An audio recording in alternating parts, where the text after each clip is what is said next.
fast, sitting here praying that this night's gonna last. You got it all on tap, I'm loving your vibe, always have your back. We like all the same tracks, listen all night in the sheets all black. Salam sejahtera Malaysia, selamat datang ke channel Fels Lifestyle. Info padu, info hangat disediakan di dalam channel ini. Satu keputusan, kemenangan untuk Malaysia, kemenangan yang pasti menggembirakan 30 juta rakyat Malaysia. Malaysia ikat Korea Selatan 3-3. Ini pasti satu berita gembira yang membuat ramai menangis. Berita daripada Malaysia kini, Malaysia berjaya mengikat Korea Selatan apabila seri 3-3 sama pada perlawanan terakhir kumpulan E Piala Asia di Stadium Al-Janoub Al-Wakrah, Qatar. Terdahulu Malaysia mengejutkan juara dua kali Korea Selatan apabila mendahului 2-1 menerusi jaringan Faisal Abdul Halim dan Arif Aiman Hanapi. Pada minit ke-21, Jong Woo-yong membolosi gawang Malaysia. Namun, kemudian Faisal menjaringkan gol penyamaan pada minit ke-51. Arif pula menyempurnakan sepakan penalti pada minit ke-62. Pada minit ke-82, pemain Korea Selatan Lee Kang-in pula menjaringkan gol menyamakan kedudukan 2-2 hasil sepakan percuma. Perlawanan berterusan ke masa tambahan dan Korea Selatan mendapat sepakan penalti apabila Oh Hyun-gyo dijatuhkan pada 90 tambahan 3 menit perlawanan.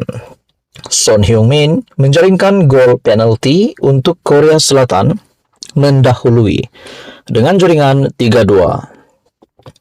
Semangat Harimau Malaya malam ini yang berjuang bersungguh-sungguh hingga ke saat akhir perlawanan membuahkan hasil apabila Romel Morales membolosi gawang Korea Selatan pada minit terakhir masa tambahan 90 tambah 16 menit. Ini pasti satu keputusan yang dinantikan 30 juta rakyat Malaysia. Jangan menangis pula, jangan terharu pula. Tahniah Malaysia, cintai tanah air kita. Sekian saja, terima kasih Malaysia. Bye-bye. Hai, hello, salam sejahtera Malaysia. Selamat datang ke channel Fels Lifestyle. Saudara-saudara yang amat dihormati, terima kasih kerana masih setia di dalam channel ini. Terdapat satu maklumat penting hari ini yang pasti memberikan satu kejutan kepada 30 juta rakyat Malaysia dan kepimpinan politik. Umum juga mengetahui baginda yang di-Pertuan Agong Al-Sultan Abdullah Riayatuddin Al-Mustafa Billah Shah yang akan menamatkan jawatan ataupun menamatkan sebagai yang di-Pertuan Agong dan akan digantikan dengan baginda yang di-Pertuan Agong ke-17, yaitu baginda Sultan Johor. Saudara-saudara, terdapat satu perkongsian daripada Shahabuddin Husin ataupun shahabuddin.com. Rupa-rupanya Sultan Abdullah tak pernah langsung ambil allowance yang di-Pertuan Agong. Bagi saya ini satu perkongsian yang pasti mengharukan ramai orang. Mesra dan cakna kesejahteraan rakyat, itulah kepribadian yang di-Pertuan Agong Al-Sultan Abdullah Riayatuddin Al-Mustafa Billah Shah. Berkongsi pengalaman sebagai individu yang begitu dekat dengan Seri Paduka Baginda dan Raja Permaisuri Agong, Tunku Aziza Aminah Maimunah Iskandaria, bekas pengelola Bijaya di Raja Istana Negara, Datuk Seri Ahmad Fadil Syamsuddin berkata, istilah Raja dan Rakyat berpisah tiada jelas terserlah sepanjang tempo pemerintahan Al-Sultan Abdullah. Selama tempo pemerintahan, itulah baginda yang sebenar. itu adalah sifat semula jadi baginda. Sebagai Sultan Pahang, baginda yang akan turun untuk sama-sama membantu rakyat, khususnya ketika berlaku malapetaka seperti banjir, kebakaran, bahkan kemalangan. Apabila berlaku banjir, khususnya di Pahang, tuanku akan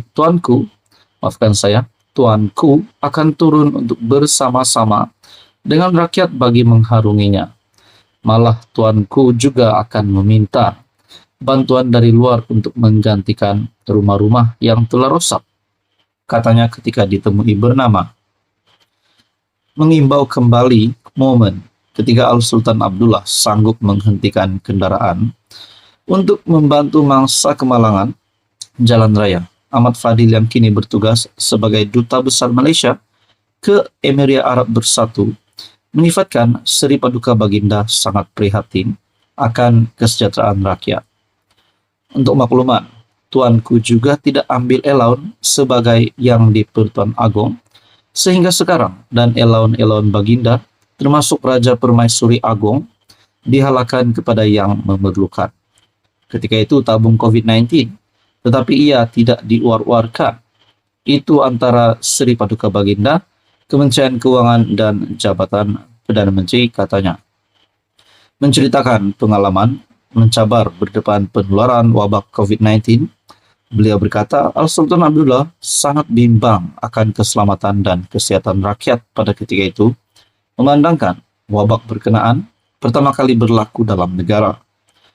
Katanya, Seri Paduka Baginda banyak mendengar taklimat daripada Ketua Pengarah Kesehatan ketika itu, Tan Sri Dr. Nur Hisham Abdullah, Kementerian Kesehatan dan ahli-ahli profesional lain, setiap minggu tanpa gagal bagi mencari solusi terbaik dalam memastikan kesejahteraan rakyat kekal terjamin. Malah semasa COVID-19 merebak dan petugas Istana Negara ada yang mula menunjukkan simptom jangkitan virus itu, Baginda begitu bimbang dan ambil berat akan kesehatan kami.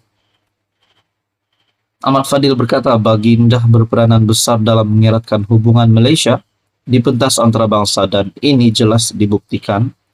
Antaranya apabila Al-Sultan Abdullah berupaya mengeratkan hubungan antara Malaysia di bawah pimpinan Perdana Menteri Datuk Seri Anwar Ibrahim dengan Presiden UAE Sheikh Mohammed bin Zayed Al Nahyan.